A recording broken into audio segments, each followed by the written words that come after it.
Ok. Shalom, je vous salue au nom de Jésus et bienvenue à notre programme Le temps de se surpasser. Voilà, nous avions dit qu'on allait faire ce programme avec le concours de notre Seigneur Jésus avant la fin de l'année. Donc c'est vraiment destiné au corps de Christ et aussi très particulièrement à nos abonnés. Vraiment pour vous dire que nous vous aimons de l'amour du Seigneur et que ensemble nous allons arriver à faire quelque chose de bon. D'accord. Nous voulons aussi que vous sachiez que en cette fin d'année, c'est le bonus que nous vous réservons. Que Dieu vous bénisse. Le temps de se surpasser en attendant que les gens se connectent. Il y a déjà mon épouse la plus belle qui est là, en ligne, avec la famille qui intercède et qui est présente en ligne. En attendant que quelques-uns se connectent, sachez que vraiment nous vous aimons et nous sommes très très très honorés de pouvoir servir Dieu en apportant ce que nous savons faire avec la grâce de Dieu pour qu'ensemble le royaume de Dieu, nous puissions bâtir ensemble le royaume de Dieu et nous puissions avancer. Après donc, avec l'aide de Dieu, vérité et réalité, nous sommes maintenant le dimanche à 20h, ce sera le numéro 81, 82 du moins, et puis entre deux vérités, une réalité qui aura lieu le jeudi, et le culte le dimanche de 9h à 12h. Voilà le temps de se surpasser que nous rajoutons. On avait fait des esquisses déjà avec quelques numéros, mais maintenant nous voulons nous centrer dessus pour pouvoir donner tous les chapitres d'Apocalypse, tout le livre d'Apocalypse. On sera centré vraiment sur l'Apocalypse, mais comme la Bible s'explique d'elle-même, donc chaque verset du livre de l'Apocalypse sera expliqué par d'autres versets.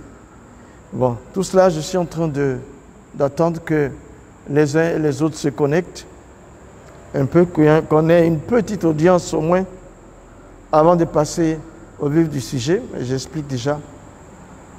Voici, je crois que nous sommes dans les derniers temps. C'est vrai que dans nos églises, c'est bon de prêcher l'évangile pur de la croix pour retrouver l'église primitive. Et c'est à partir de ça que tout nous vient. Voilà, après mon épouse Marie-France Djiké, shalom papa. Ok. C'est la croix qui nous permet de mettre à jour le royaume de Dieu dans nos activités pour ainsi progresser, avancer, progresser dans notre existence. Donc, le message de la croix doit être annoncé ces derniers temps, plus que d'habitude, parce que nous sommes dans la fin des temps, c'est sûr. Et c'est pour ça que le livre de l'Apocalypse nous porte beaucoup de connaissances là-dessus.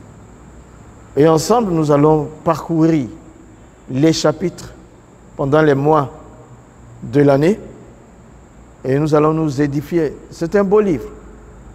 On ne lit pas beaucoup parce que c'est très imagé. Mais, et aussi, il faut savoir que personne ne détient les 100% des interprétations de ce livre. Dieu révèle à chaque orateur, à chaque enseignant, la portion nécessaire pour comprendre ce que le texte dit, le texte en cours, le texte sera en cours, et puis il met une barrière, on n'est pas passé, on n'est pas outrepassé pour sortir de la bonne doctrine.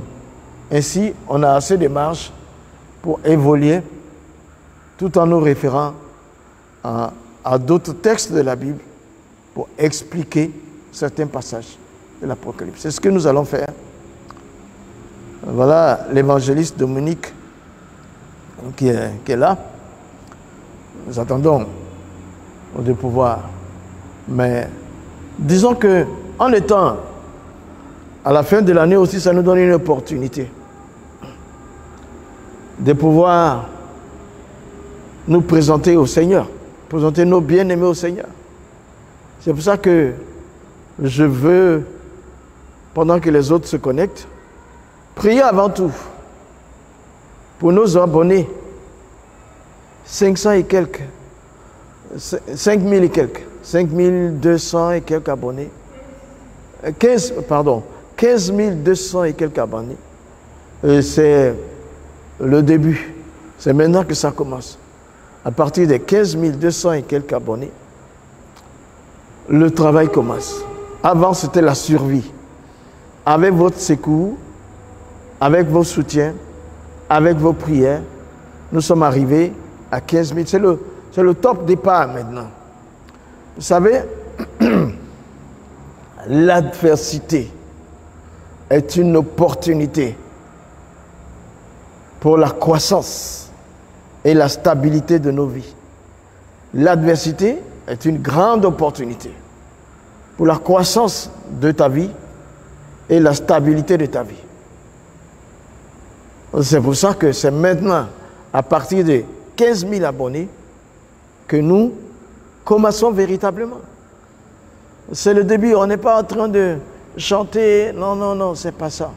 On est en train de dire, c'est une opportunité de travailler mieux qu'avant, de puiser en nous et puiser dans l'Écriture pour livrer les secrets.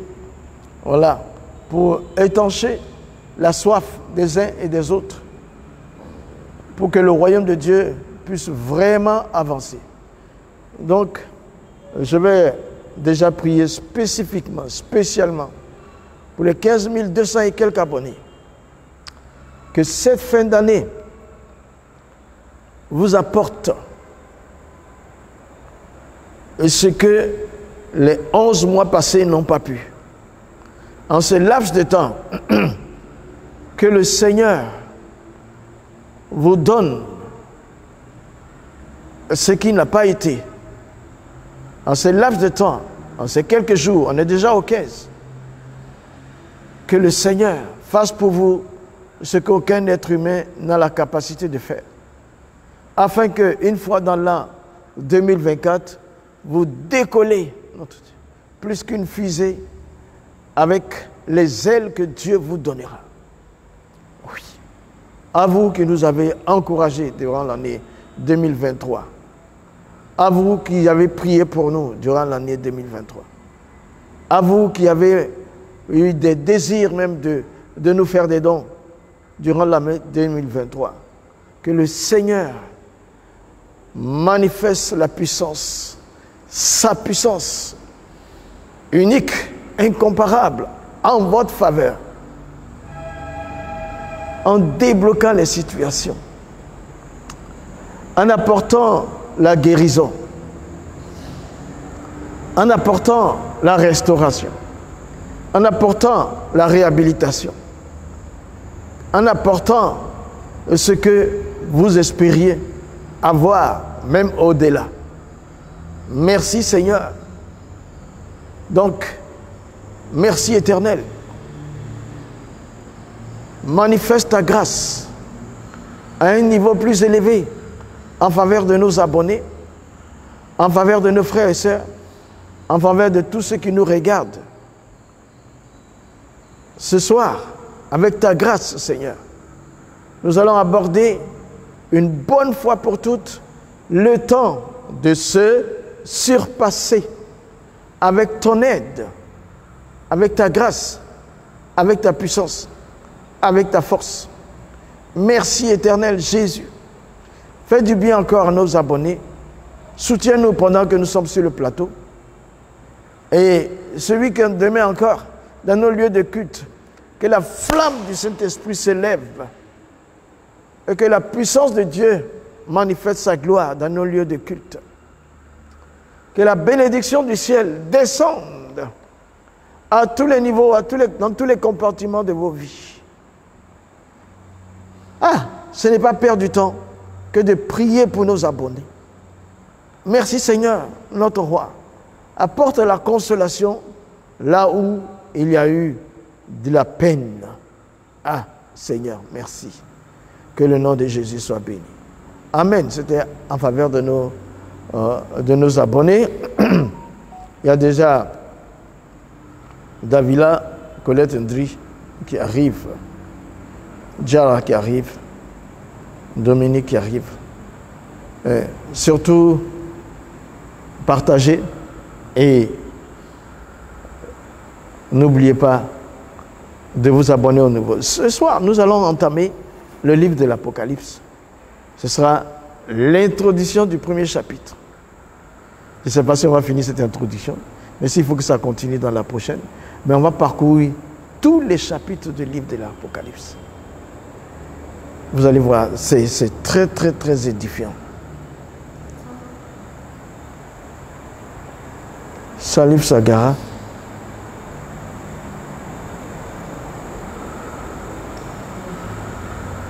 Salif Sagara qui dit « Salut la famille, moi je ne peux. »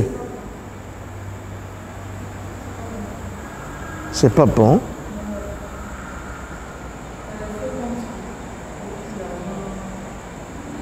Salif Sagara là.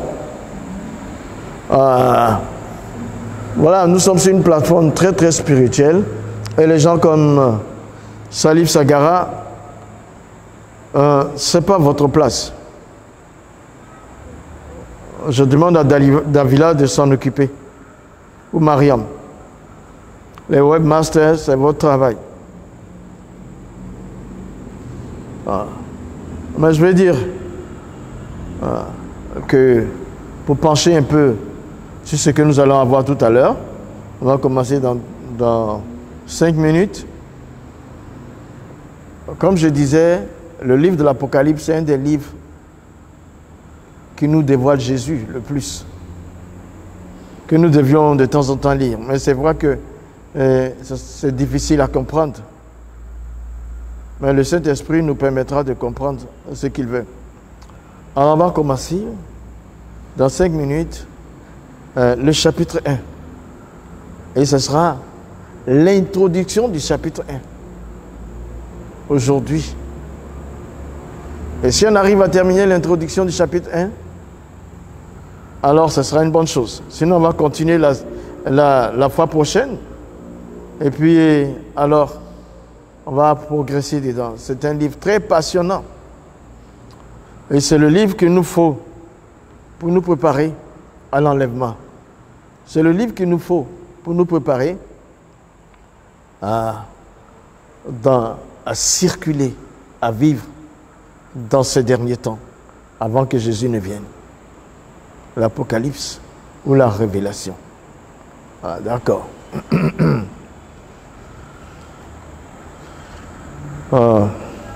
Vous savez que il est très prudent de s'attacher à la parole de Dieu dans ces derniers temps.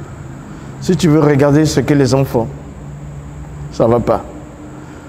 Le temps de se surpasser. Le temps de se surpasser. Le titre est très évocateur. Nous sommes dans les derniers temps. Et les derniers temps sont le temps de se surpasser. Tous ceux qui vivent en ce moment leur foi en Christ doivent savoir qu'il faut se surpasser maintenant pour pouvoir porter du fruit, pour pouvoir aider les autres, pour pouvoir se préparer à l'enlèvement. Les temps sont mauvais. L'iniquité a atteint son comble et l'amour du plus grand nombre s'est refroidi. Chers amis, c'est pourquoi faisons attention.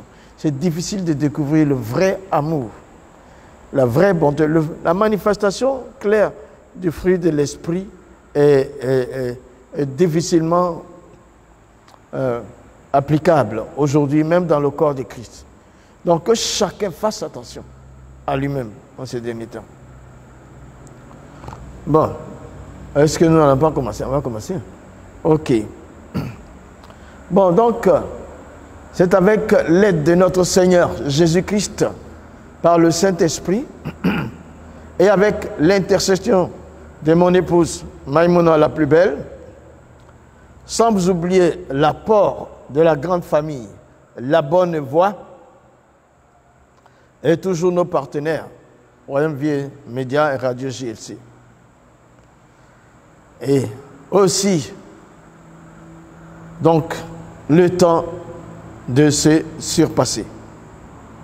Pour cette fin d'année, le temps de se surpasser. Quand nous disons le temps de se surpasser, ça veut dire que il faut faire au-delà de ce que tu faisais avant pour Dieu. Mais on ne peut pas soi-même se surpasser sans s'appuyer sur notre Seigneur Jésus-Christ. Par exemple, le livre de l'Apocalypse que nous allons étudier, la révélation a été faite à Jean, pas pendant qu'il était à Nazareth avec Jésus, mais pendant qu'il était dans un état d'asservissement sur l'île de Patmos. Alors Jésus s'est révélé à lui. Si tu es dans la difficulté, surpasse-toi. Sache que c'est passager. C'est passager. Et si tu es dans l'abondance, surpasse-toi en mettant à jour ta joie sur le Seigneur Jésus-Christ, en le glorifiant. Si tu cherches ardemment à appliquer un rêve que tu as eu dans le cœur, va t'appuyer sur le sang de Jésus, sur la personne de Jésus, pour pouvoir t'aider à se surpasser. Alors en ce moment-là, tu vas accomplir ton rêve. Je répète encore cette phrase. L'adversité, nous la connaîtrons en 2024.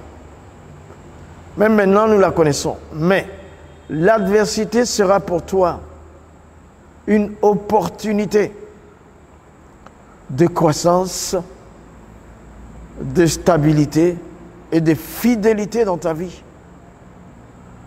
Alors, les obstacles seront des voies. Le temps de se surpasser. Nous y voilà. Bon, on va tout de suite entrer par le chapitre 1 de l'Apocalypse. Je vais lire le verset. Versets 1 et 2, donc les deux versets.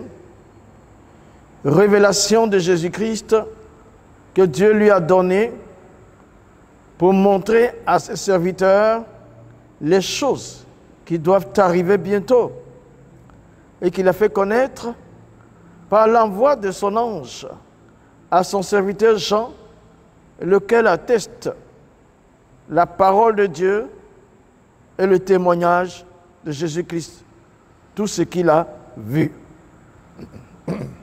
Donc, chers amis,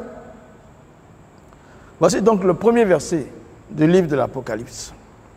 Comme je dis, nous serons dans l'introduction du premier chapitre et vous verrez que la Bible s'explique d'elle-même. Nous allons commencer à décortiquer ces deux versets-là.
Et donc, l'écriture est faite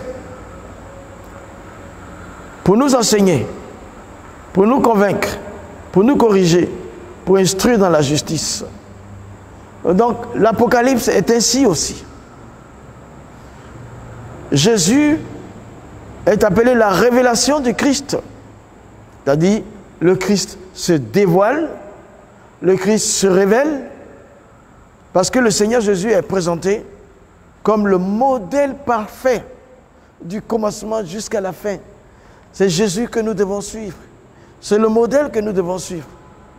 Par exemple, moi, je vais en avril prochain, 2024, si Dieu le veut, atteindre mes 71 ans, mais je devrais prendre Jésus comme modèle.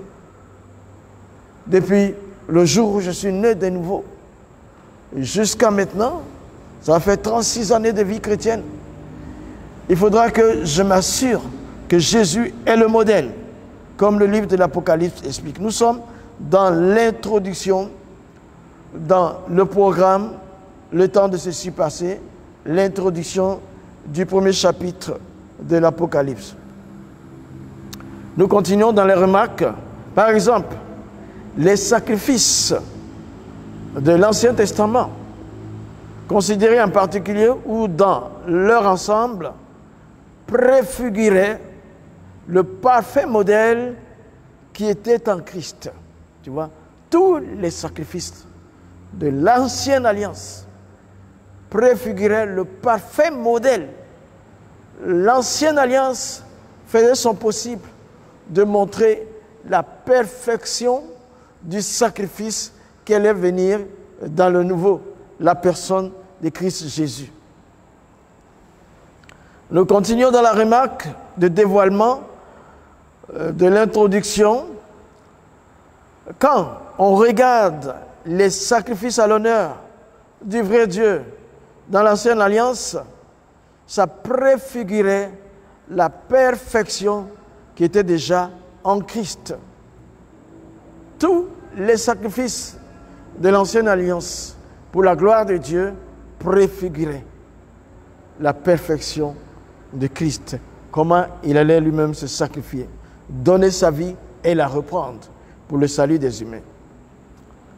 Les saints de l'Ancienne Alliance n'avaient pas pleinement compris la signification de ces sacrifices. Ils ne l'avaient pas pleinement compris.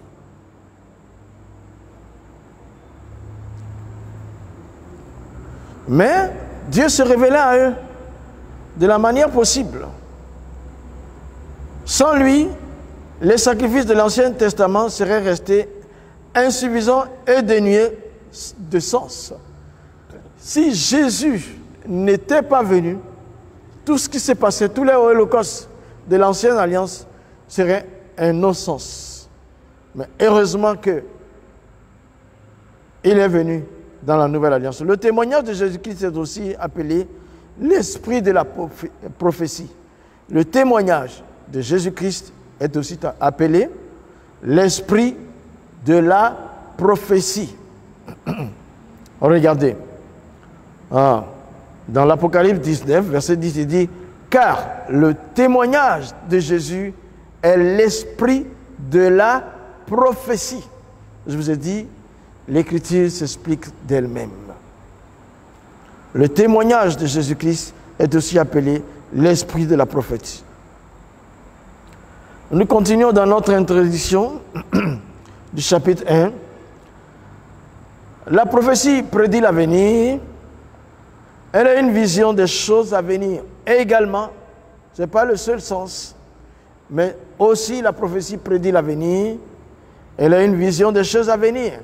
C'est pourquoi l'Apocalypse.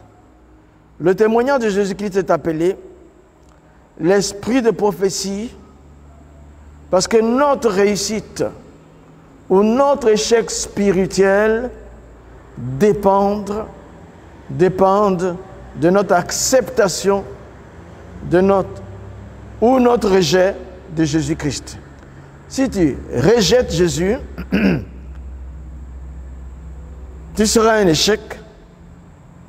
Si tu acceptes Jésus, tu seras une réussite. Je reprends cette phrase. Le témoignage de Jésus-Christ est appelé l'esprit de la prophétie parce que notre réussite ou notre échec spirituel dépendent de notre acceptation ou de notre rejet de Jésus-Christ. Moi, je te conseille d'accepter Jésus, de rester avec lui, pour que ta vie soit une réussite. Il est d'abord un modèle et aussi celui qui nous permet de réussir notre vie spirituelle. Et le spirituel a un impact sur le physique.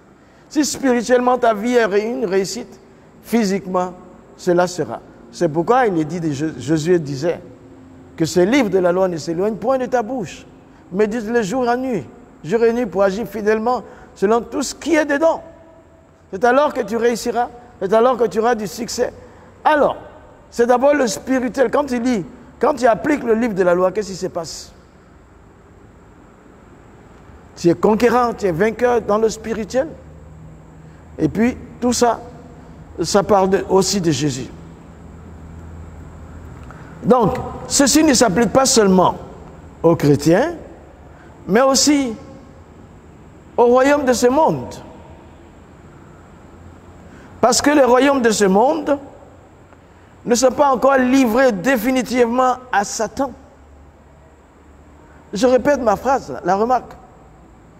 Ceci ne s'applique pas seulement aux chrétiens, mais s'applique aussi au royaume de ce monde. Parce que le royaume de ce monde, les royaumes de ce monde ne sont pas entièrement livrés à Satan. Ces royaumes peuvent être délivrés encore. Il y a la possibilité de voir ces royaumes se donner à Jésus par la grâce pour ceux-là qui l'accepteront, sauf ceux qui vont le rejeter.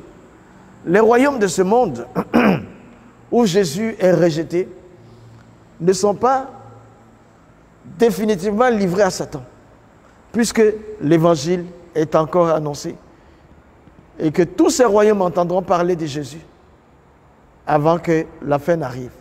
Ceux des royaumes qui vont le rejeter définitivement, alors ils vont enquérir la colère divine. Regarde ce qui est arrivé à un empereur d'un des plus grands empires dans le temps. Daniel 4, 32. Daniel 4, 32, je lis pour vous. Il dit, à Nebuchadnezzar, l'Éternel dit, on te chassera du milieu des hommes, tu auras ta demeure avec les bêtes des champs, on te donnera comme au bœuf de l'herbe à manger, et 7 ans passeront sur toi, jusqu'à ce que tu saches que le Très-Haut domine sur des hommes et qu'il donne à qui il veut et qu'il donne la domination à qui il veut. Voilà Nebuchadnezzar qui dominait sur le plus grand empire du temps. C'était permis de rejeter Dieu. Alors, il y a 5 choses que le Seigneur dit qui allaient lui arriver. 5 même, oui, 5, c'est bon, c'est juste. Le premier sera qu'on allait le chasser du milieu des hommes. Un empereur qu'on chasserait du milieu des hommes. Pourquoi? Parce qu'il n'avait aucune relation avec le Créateur du ciel et la terre. Le chasser du milieu des hommes qu'il gouvernait. C'est la première des choses qui allait arriver à Nebuchadnezzar. Tu n'es plus roi. Mieux, tu n'es pas ta place parmi les hommes que tu gouvernes. Le deuxième, Nebuchadnezzar, tu auras ta demeure avec les bêtes des champs.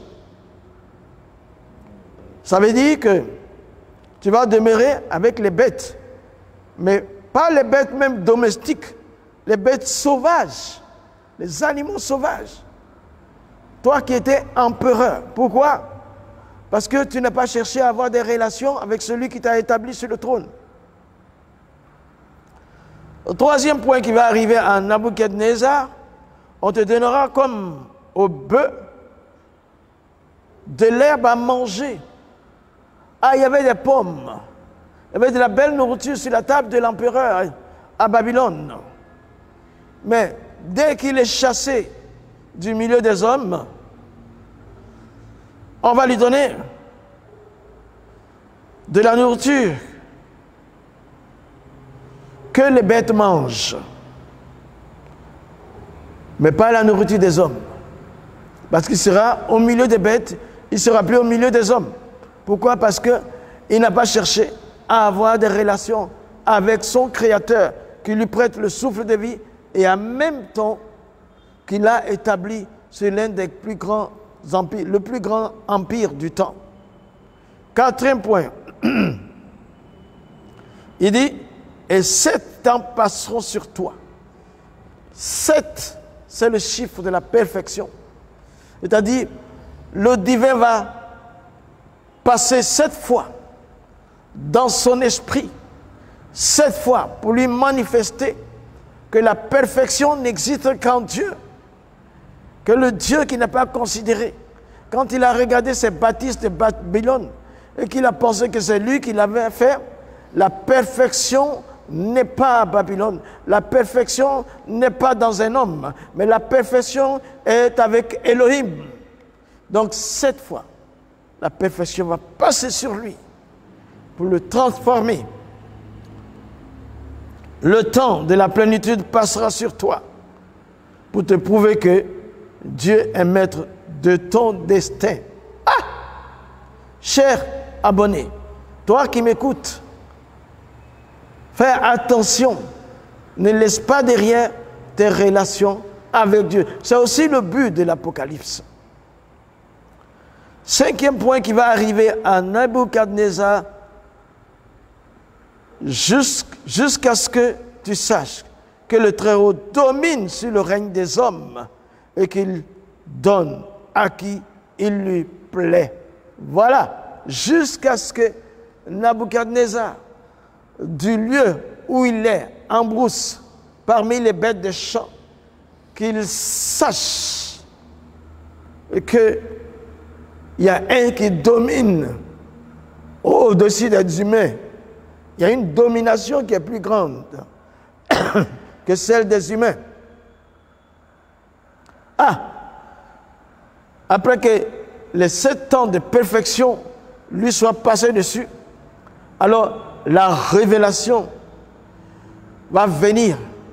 Il va lever la tête, il va regarder le ciel et il va découvrir le dominateur des dominateurs.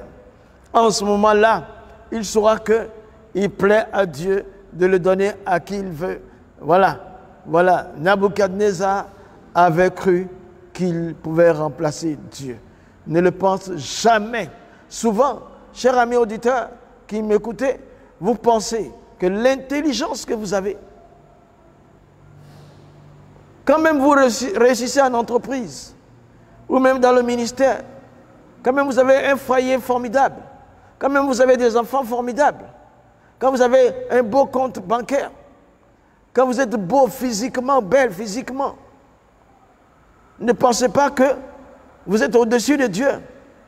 C'est le façonneur qui vous a façonné, c'est le dominateur qui vous a accordé ce privilège. Alors, il faut chercher à avoir des relations avec lui. Nabuchodonosor dominait sur le plus grand empire dans le temps, sans connaître le plus grand dominateur de tous les temps. Ah, attention, attention, tes relations avec ton Dieu vont beaucoup t'aider. C'est ce que Dieu veut que tu cherches le chemin de le faire. Beaucoup de présidents, beaucoup de rois, beaucoup de dirigeants des nations dirigent leurs nations sans connaître le Dieu véritable. Ils n'ont donc pas de relation avec le Dieu qui a fait le ciel et la terre, à qui ces entités appartiennent, jusqu'à ce que le jour leur arrive. Le jour arrive où leur pouvoir, ou même la source de leur pouvoir, s'écoule. Là, ils se tournent vers le Créateur et ils disent, « Oh mon Dieu, pourquoi moi ?» Mais maintenant, c'est le temps de confier ton autorité à Christ avant que ces choses n'arrivent. Je paraphrase pour Nebuchadnezzar. Nebuchadnezzar, il te faudra savoir que tu n'as pas de relation avec celui qui te place dans cette position avec l'autorité et le souffle de vie qu'il t'accorde jusqu'à ce que tu lèves les yeux et tu reconnaisses son pouvoir. Il faut que tu connaisses. Ton sort dépendra de la connaissance et de la relation que tu auras avec lui. Il te faut la connaissance que donne la révélation du Dieu vivant. Ta délivrance dépendra de la connaissance du Dieu qui est le vrai dominateur. Que c'est lui qui domine sur le règne des humains. Alors, ta relation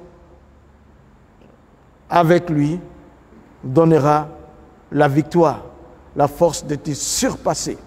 Nous sommes dans le temps de se surpasser. Dans le livre de l'Apocalypse, les 2 premiers versets sont expliqués par d'autres versets. Voilà, c'est l'introduction du premier chapitre du livre de l'Apocalypse ou la révélation du Seigneur Jésus-Christ ou le dévoilement du Seigneur Jésus-Christ. C'est pourquoi le problème de Nabuchodonosor était qu'il ne savait pas. Il n'a pas su connaître le Dieu véritable. Osée 4:6, mon peuple périt par manque de connaissance du vrai Dieu, j'ajuste, de Jésus-Christ en ces derniers temps-là. Tu dois connaître Jésus. Quel que soit ton ministère, tu dois connaître Jésus. Quelle que soit ta position sociale, tu dois connaître Jésus. Quel que soit ce que tu possèdes, tu dois connaître Jésus. Quels que soient tes projets, tes rêves, tu dois connaître Jésus. Il se dévoile en toi au travers de l'Apocalypse.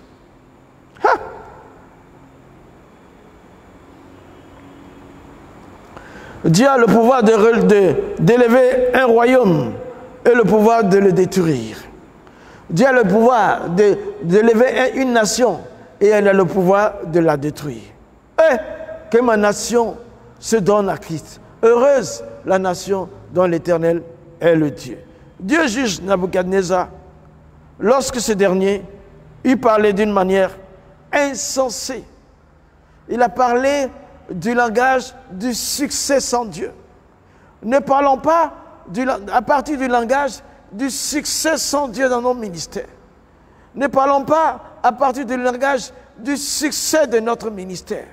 Ne parlons pas à partir du langage du succès de notre vie sociale. Ne parlons pas à partir du langage de la réussite.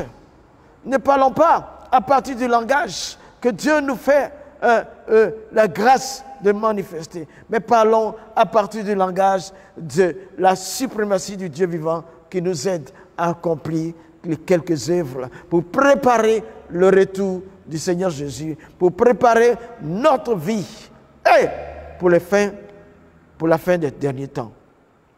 Ça s'applique à toi, mon cher.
lui, vous avez été comblés. Lisons ensemble 1 Corinthiens, versets 5 à 6. 1 Corinthiens, versets 5 à 6. Car en lui, vous avez été comblés de toutes les richesses qui concernent la parole et la connaissance, le témoignage de Christ ayant été solidement établi parmi vous. La remarque, c'est que l'Église, les serviteurs et les servantes témoignent Christ à travers des messages donnés, s'appuyant sur les dons et les talents, et les capacités que Dieu leur accorde à l'Église.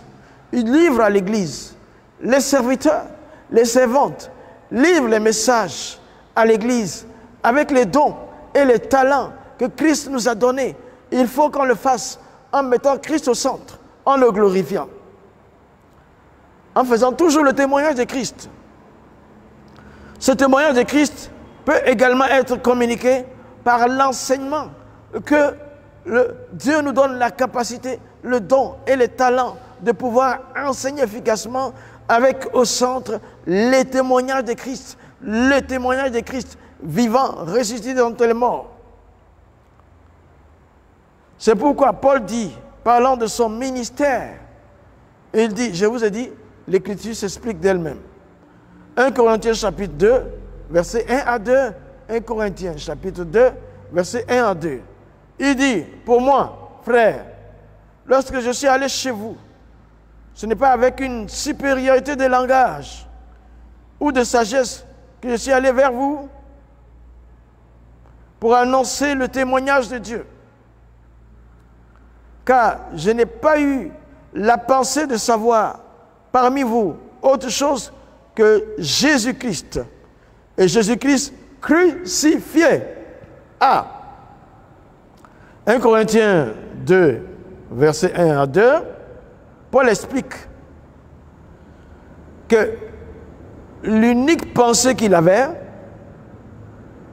était claire, comme l'eau de roche. C'était composé de quelques points, pas une supériorité de langage qu'il allait vers, pas avec une supériorité de langage qu'il allait vers les Corinthiens. Non. Cette pensée continue pour un deuxième point. Il n'est pas parti vers les Corinthiens avec la sagesse humaine. Troisième point de pensée, de la pensée de Paul. Paul est allé annoncer le témoignage de celui qui est Dieu. Il y avait tous les dons en Paul, mais il est allé annoncer le témoignage de celui qui est Dieu. Quatrième point de pensée, Paul est donc allé témoigner de Dieu pour prouver aussi qu'il a rencontré Dieu à travers son Fils Jésus, parce que Dieu témoigne de son Fils. Paul a rencontré Dieu, il témoigne Dieu, parce que Dieu témoigne de son Fils. Donc Dieu témoigne de Christ, son Fils. Paul n'est pas parti avec une supériorité de langage. Le verbe, l'éloquence et tout, c'est pas ça. Mais c'est de témoigner Christ. Et Christ crucifié. De témoigner Dieu. Qui lui, Dieu, témoigne de Christ. C'est ça le message des derniers temps. C'est ça le message de l'Église primitive. C'est ça le message qui nous prépare à la rencontre de notre Dieu. C'est ça le message qui nous prépare à l'enlèvement. Chers abonnés, chers frères et sœurs en Christ. Ça ne veut rien dire d'avoir une belle élocution, un beau parler, et d'aller... Non, ce n'est pas ça. Mais c'est le témoignage, notre message, notre prophétie, notre exercice de ministère doit être christocentré.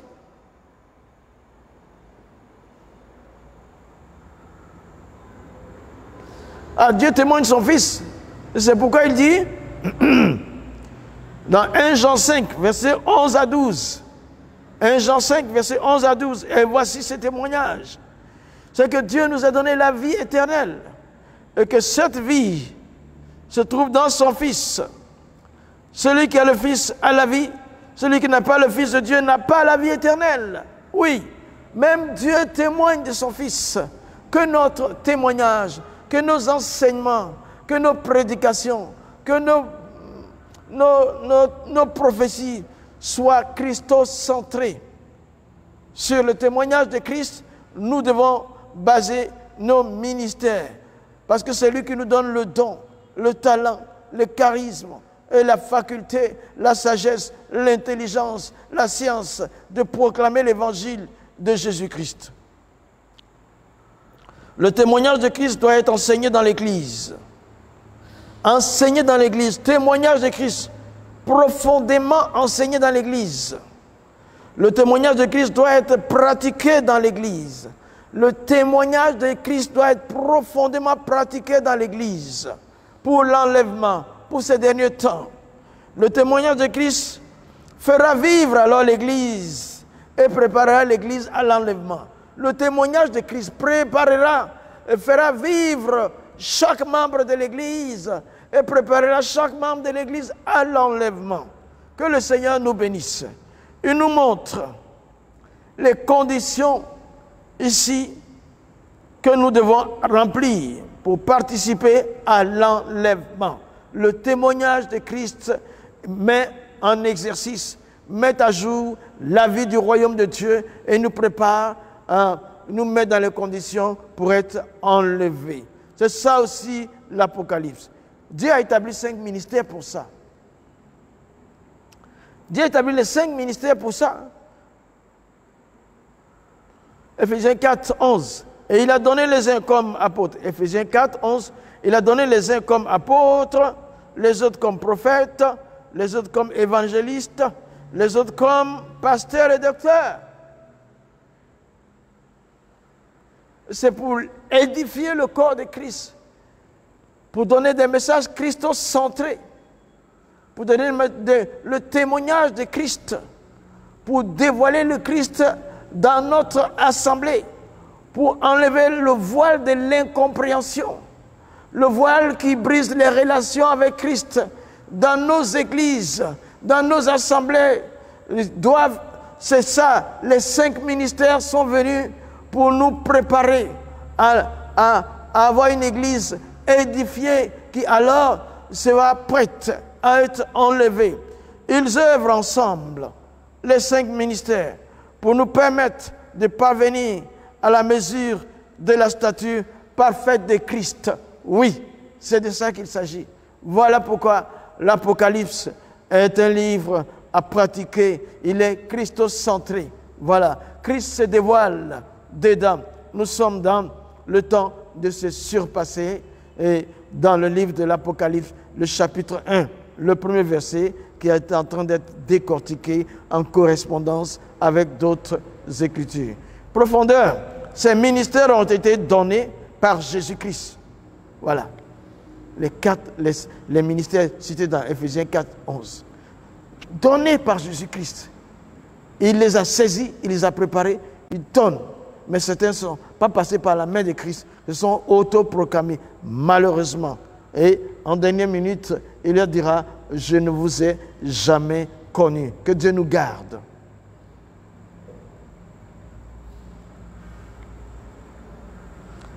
Il faut que tous ces ministères fonctionnent dans l'Église. Christ doit d'abord être révélé à l'Église, puis être révélé au monde par l'Église. Jésus doit être révélé à l'Église, puis l'Église doit révéler Jésus au monde. Christ doit être révélé dans toute la totalité des chrétiens avant que ceux-ci ne s'en aillent pour révéler Christ dans leur famille, dans leur lieu de travail. Oui, c'est ça aussi l'Apocalypse. Dans le premier chapitre de l'Apocalypse, le témoignage de Jésus est révélé sous 4 aspects. Voilà. On va dit 4 aspects. Dans le premier chapitre de l'Apocalypse. 4 aspects. Bien aimé, vraiment, nous voulons aller un peu profondément dans l'introduction. Les 4 aspects sont, premièrement, qui s'est révélé en tant que Dieu d'une triple entité. Christ est révélé en tant que Dieu d'une triple unité, voilà, d'une triple unité. Donc, ça part de la Trinité. Christ est révélé comme Dieu, d'une triple unité. Voilà. Deuxièmement, c'est une révélation générale qui s'adresse à toute personne. C'est-à-dire, Christ doit être connu comme Dieu à tout le monde. Par tout le monde. Tous doivent connaître Christ comme Dieu. C'est pourquoi nous avons des ministères. C'est pourquoi nous sommes appelés. C'est pourquoi nous sommes charismatiques. C'est pourquoi nous sommes basés sur l'Écriture. Troisièmement, Christ doit être connu comme la parole de Dieu devenue un homme. Voilà. La parole de Dieu devenue un homme.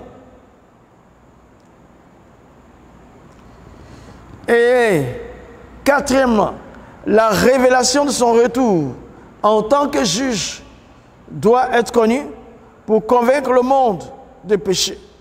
La révélation de son retour en tant que Seigneur des Seigneurs, comme juge. Tout œil le verra. De même, ceux qui l'ont percé le verront. C'est une révélation qui s'adresse spécifiquement aux pécheurs, que l'Église doit savoir, qu'ils sachent que Christ va revenir et qu'il va emporter son Église, qu'il est temps pour eux de chercher à connaître la face de Christ afin d'être enlevés. C'est pourquoi je disais, il y a des nations qui ne sont pas encore définitivement entre les mains de Satan, définitivement.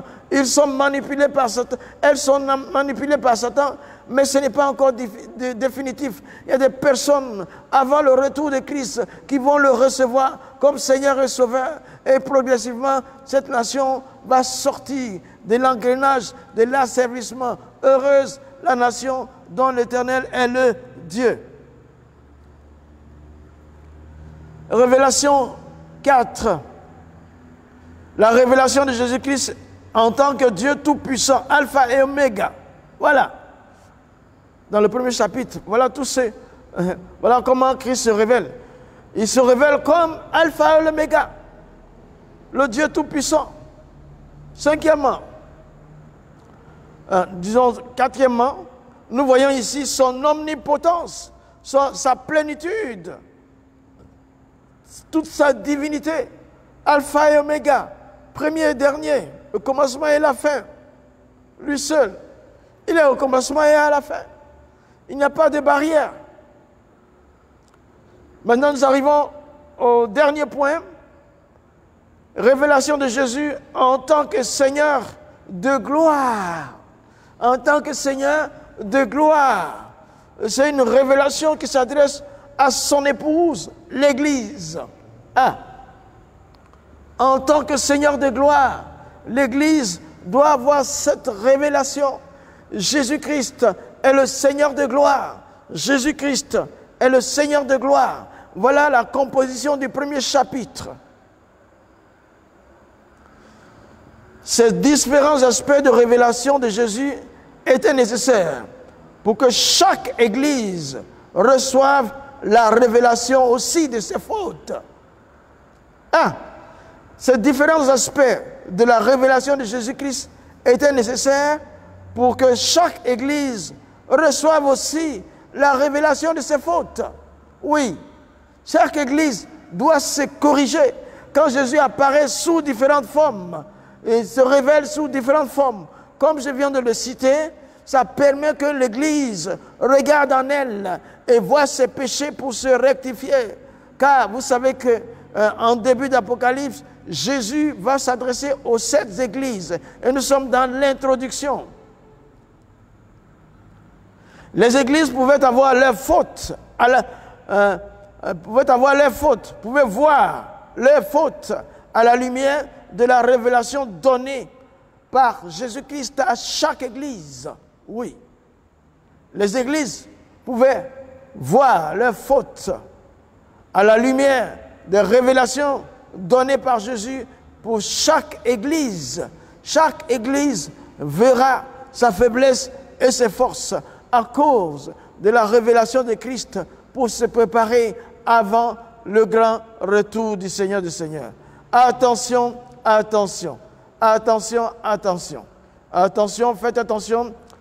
Je vais vous dire quelque chose ici de spécial pour l'église du temps de l'Apocalypse là. Lorsque cette révélation a été donnée, la situation de l'église était telle que tout chrétien qui demeurait fidèle à Christ et à ses enseignements était certain d'être exposé à la mort. Vous voyez? Hein? Au temps où l'Apocalypse a été écrite, révélée à Jean, pour nous laisser aujourd'hui, en ce moment-là, celui qui témoignait véritablement sa foi en Christ s'exposait à la mort. S'exposait à la mort. Et aujourd'hui, on a le temps de danser dans les églises. On a le temps de chanter dans les églises. On a le temps de nous coucher même pour adorer. On a le temps de sauter. On a le temps de venir ou pas venir à l'église. Mais dans le temps où c'était écrit, dès que tu déclares que tu es pour Christ, tu risquais la mort. Et ainsi que Jean fut enlevé à Patmos pour l'envoyer à Patmos dans les travaux forcés. Et c'est là, dans les difficultés, que Jésus lui apparut. C'est dans les difficultés que Jésus peut apparaître aussi. Oui, mais pendant que c'est dur, Christ sera toujours proche de toi. Les temps durs sont des temps de grande victoire. Donc voilà, c'est expliqué ici, Apocalypse 1, verset 4. Jean, aux 7 églises qui sont en Asie, que la grâce et la paix vous soient données de la part de celui qui est, qui était, qui vient, et de la part de 7 esprits qui sont devant son trône. Apocalypse 1, 4. Jean, aux 7 églises qui sont en Asie, que la grâce et la paix vous soient données de la part de celui qui est, qui était, qui vient, de la part des 7 esprits qui sont devant le trône. Hey, mon Dieu, quelle grâce de pouvoir parler de ta part. Ici, nous allons sortir, excusez-moi, voilà, c'est ça. C'est ce qu'il faut payer comme sacrifice. Alors, nous allons dire 2 choses essentielles à l'Église, ici, et puis on va s'arrêter dans cette introduction. La grâce et la paix sont 2 choses essentielles pour ceux qui passent par la persécution. Es-tu persécuté pour ta foi? La persécution de chacun n'est pas pareille pour chacun. Si tu es persécuté pour ta foi, tu as besoin de 2 choses essentielles. La grâce de Dieu et la paix de Dieu. La grâce est essentielle au maintien de la vie chrétienne, oui. Parce que celle-ci commence par grâce et se poursuit dans la grâce pour certainement se terminer par la grâce. La vie chrétienne. Je reprends cette phrase. La grâce est essentielle au maintien de la vie chrétienne parce que celle-ci commence par la grâce, se poursuit dans la grâce, pour certainement se terminer par la grâce, dans la grâce. Oui, la grâce, il faut la grâce. Il nous faut la grâce. Christ, l'Église commence par la grâce, continue par la grâce, et nous serons devant le Christ par la grâce. Lorsque nous sommes déchus de la grâce, nous cessons d'être soutenus par Dieu. Sans grâce, Dieu ne nous soutient pas. Reste sous la grâce.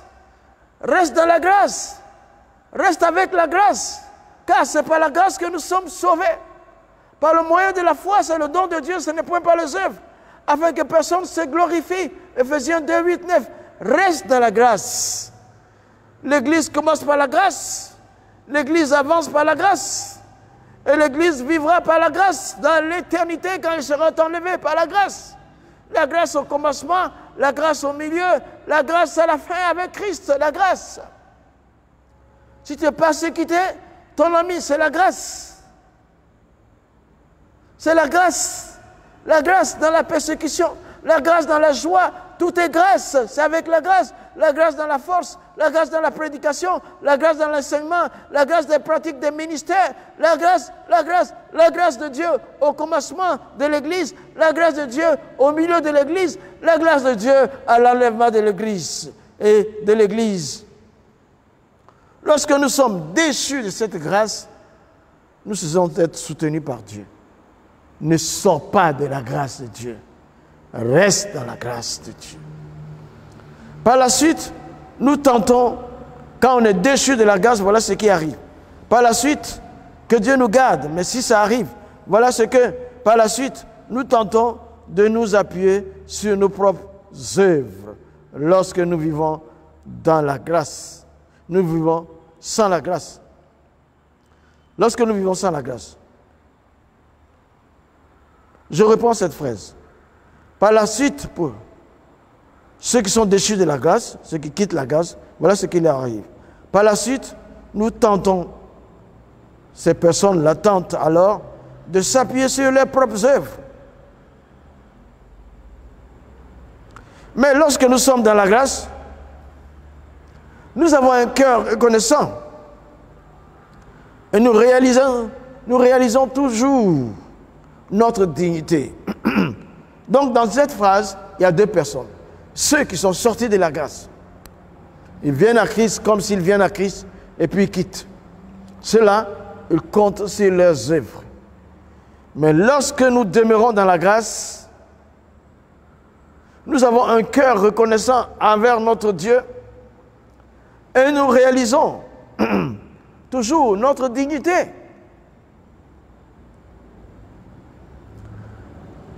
Lorsque nous sommes, pour ceux qui sont hors de la grâce, qui quittent la grâce, nous gardons de l'amertume dans le cœur. Nous sommes déchus de la grâce.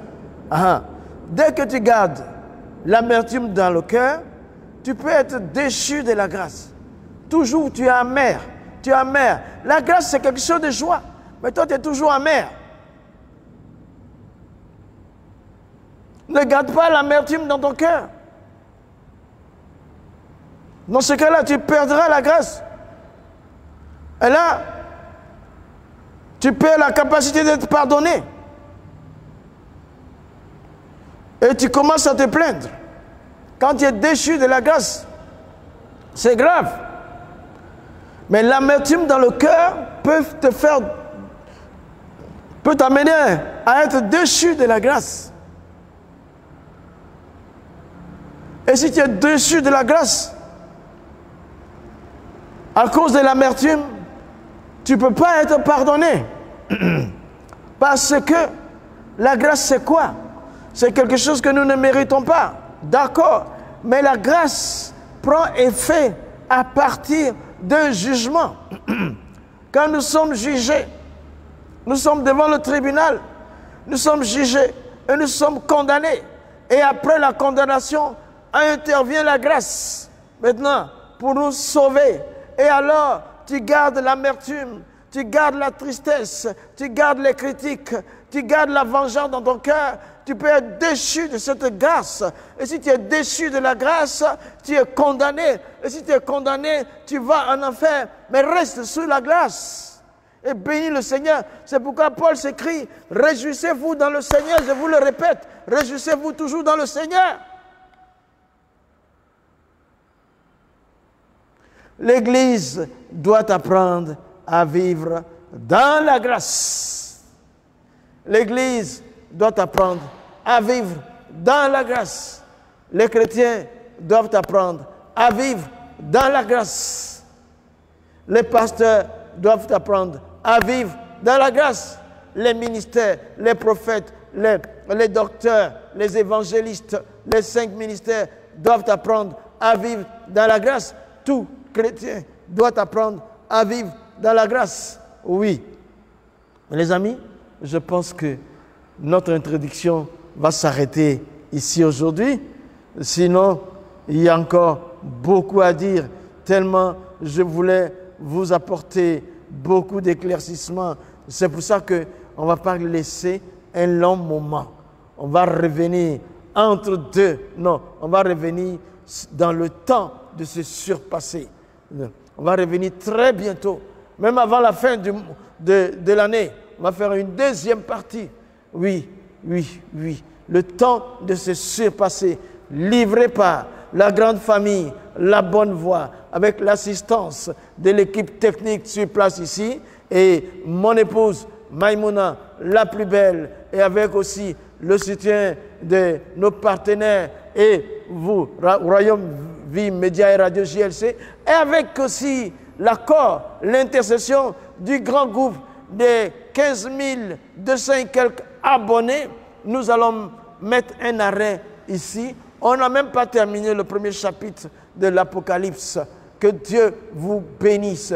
Que Dieu vous bénisse. N'oubliez pas de vous abonner, de liker, de partager la page Pasteur Moussa Koné. Et si tu veux faire un don, tu peux nous aider. Oui, ça aussi, sens-toi libre dans tes commentaires. On va te donner la référence nécessaire pour qu'on ait au moins 2-3 caméras. Oui, que le Seigneur te bénisse. Fais une très bonne fin d'année. Aïe, avec l'assistance du Seigneur. Au nom de Jésus-Christ.